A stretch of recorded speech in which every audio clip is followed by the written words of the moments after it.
কৌশলগতভাবে গুরুত্বপূর্ণ হরমুজ প্রণালী নিয়ন্ত্রণ নিজেদের হাতে নিয়েছে ইরান।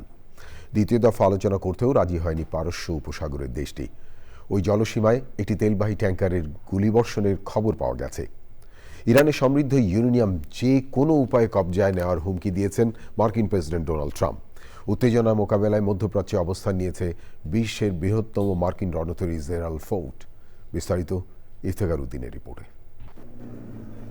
বিশ্বের জ্বালানি সরবরাহের ধমনী হিসেবে পরিচিত হরমুজ প্রণালী এখন রণক্ষেত্র।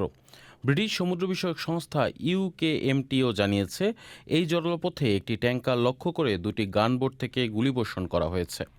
ধারণা করা হচ্ছে গানবোটগুলো ইরানের বিপ্লবী গার্ড কোরের। যদিও এতে কোনো হতাহতের ঘটনা ঘটেনি, তবে বেড়েছে শঙ্কা। মার্কিন নৌ অবরোধের পাল্টা জবাবে ইরান এখন মারমুখী।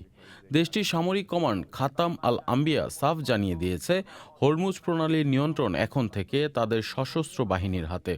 যুক্তরাষ্ট্রের অবরোধকে জলদস্যুতা আখ্যা দিয়ে তেহরান বলছে, জাহাজ চলাচলের পূর্ণ স্বাধীনতা না পাওয়া পর্যন্ত এই কড়াকড়ি চলবে। মার্কিন প্রেসিডেন্ট ডোনাল্ড ট্রাম্প ঘোষণা করেছেন, কঠোর পন্থায় হলেও ইরানের সমৃদ্ধ ইউরেনিয়ামের মজুদ কবজায় নেওয়া হবে। এমনকি B-2 বোমারু বিমানের প্রচ্ছন্ন হুমকি দিয়ে তিনি একে পারমাণবিক ধুলো তৈরির সাথে তুলনা করেছেন। তবে ট্রাম্পের এই দাবিকে হাস্যকর বলে উড়িয়ে দিয়েছে তেহরান। তারা বলছে, সমৃদ্ধ ইউরেনিয়াম ইরানের মাটির মতোই পবিত্র, যা কখনোই দেশের বাইরে যাবে না।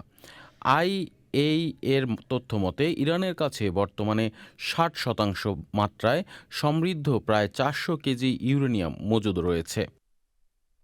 পরিস্থিতি নিয়ন্ত্রণে রাখতে মধ্যপ্রাচ্যের জলসীমায় শক্তি বাড়িয়েছে পেন্টাগন। সুয়েজ খাল পেরিয়ে লোহিত সাগরে পৌঁছেছে বৃহত্তম রণতরী USS জেরার্ড আর ফোর্ড, সাথে রয়েছে শক্তিশালী ডেস্ট্রয়ার। আরব সাগরে আগে থেকে অবস্থান করছে USS আব্রাহাম লিঙ্কন। লোহিত সাগরের পথে রয়েছে আরও একটি রণতরী, George H.W. Bush. Iftekhar Uddin, channel I.